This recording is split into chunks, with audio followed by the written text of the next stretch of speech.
Welcome back to Commercial Finance Experts Academy. My name is So Chun, and in this video I'd like to talk to you about the hoops that you have to jump through, what's required, and what's at the end of the tunnel that you can get from the lenders and the whole process, what's in it for you. Okay? So let's start off the bat with somebody approaches you to help with financing. Okay? And the first thing that I would usually ask is, okay, tell me about the project itself. How big is it? How much money do you have? So, scope.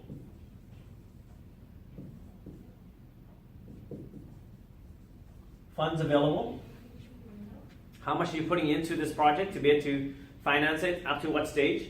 Some people have money out of the lockup. Some do all the way to second stage, perhaps second draw.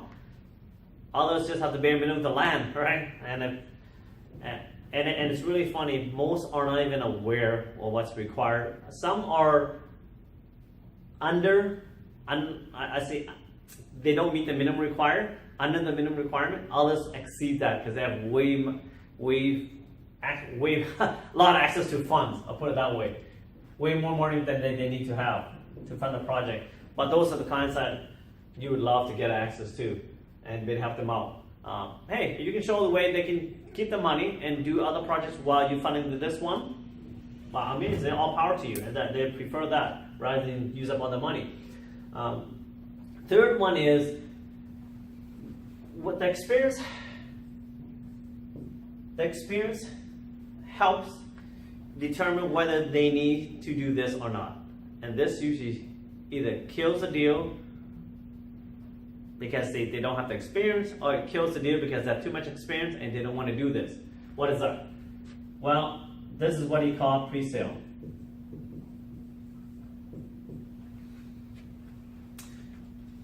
There are developers and builders who are well experienced. They don't like pre-sale. Pre-sale costs them money, and pre-sale requires them to hire more people than they need to because it's for marketing and it's for having the presence to be able to educate the clients about outbound sales that they receive.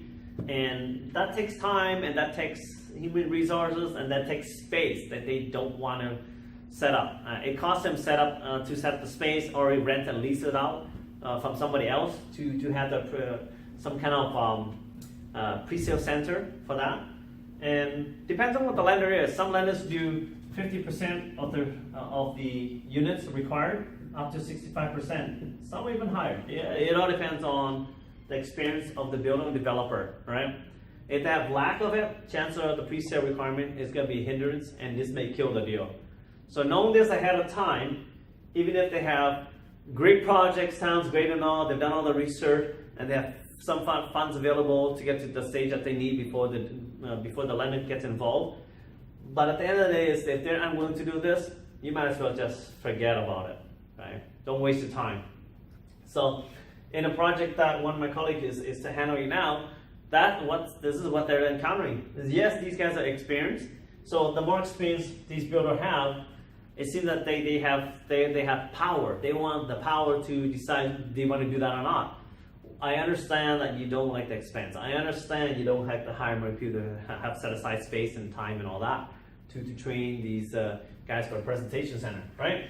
And I get it. If you can save you a couple $100,000, sure, why not, right? Or $100,000 to $200,000, whatever the cost is involved to do that for the pre-sale center and all that. There are ways around it, right? Which I'll go and discuss in future videos. But these are the requirements. And it's silly as this, but another one could be when they purchase the land. I don't get this at all. I honestly don't, and I do, but I don't, because here's the problem is. If somebody purchased the land about 5 or 10 years ago, when it was worth a lot less than it is today, right? When it comes to construction financing, if they haven't sold it to a corporation or anything like that, or in a separate entity, and it still belongs in their own name, and the partners involved doing the general partnership and limited partnership kind of setup, they look at the land value as original cost. adjusted cost basis is the terminology that mutual fund people do in for selling stocks and stuff.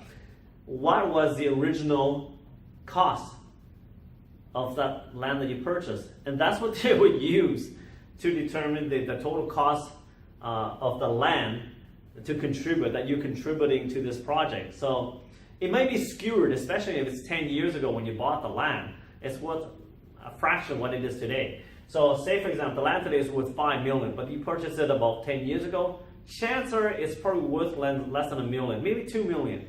Yes, it's doubled to $5 million, but they would only use the original number, which is $2 million, for example. Okay. Today, back in, what is it, 2018, 2008? Nice year. Good. So today it's worth $5 million. Right? This is what's being used in the project, in the cost, in the cost estimates that are for the construction, because they want to take this equity out, right? As the builder, developer, whoever owns the land that contribute that land to the project itself, they want to recognize as today's market value. That's their contribution, right? Which I totally understand and which I agreed on. But other lenders, they don't look at that. They look at the original price of $2 million. So that's where a lot of pushback comes into play, when how much funds do they need to contribute. Unfortunately, not all lenders will allow to recognize their original, the current value of the land itself. They only recognize the original, right? There's ways around it, right? Like such as selling it off. If you sold it off to a partner and this person becomes a limited partner and he's just not going to be active in the project itself, it's going to be an investor type, then that's probably the best way to get around this. And then you recognize as today's value with the $5 million if it just sold recently. So that's one way around it, which I'm really jumping ahead of but hey, you know what? These are some of the things that you may come and face it, that might be an issue. And the other thing would probably is, the fifth one is time. Right? Now, typically speaking, most projects get an estimated amount of time that's required to build. Could be 18 months, could be 12 months, could be 24 months. So I would say between 12 to 24 months. The project that I've been working on is usually around that time frame, average about 18 months. They will allow, certain lenders will allow, with nominal additional costs, to extend the term another 2, 3, 6 months. Depends on how you negotiate up front. And gotta be careful. They underestimate, they can shoot themselves, because it's gonna be costly trying to negotiate additional extension from the lender at the end versus doing it at the beginning. Now, if they overestimate, that's bad. That's not a bad thing. If they overestimate that they did 18 months and they only did it in 15 months, that's great, right? So they saved themselves 3 months worth of interest payments, and they were able to sell it faster or get in and out to the next project even better.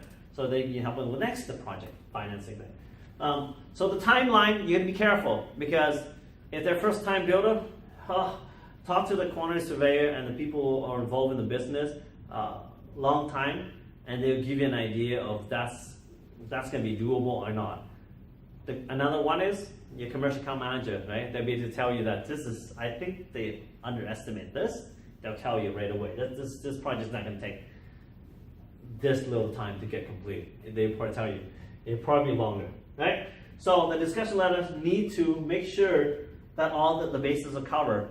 Some are with the client side, some are with the lender side, but typically in this, the top 5 areas here that I've covered right now is more towards the client side, because they need to know these situations. They need to be okay with it. Otherwise, again, you're wasting your time.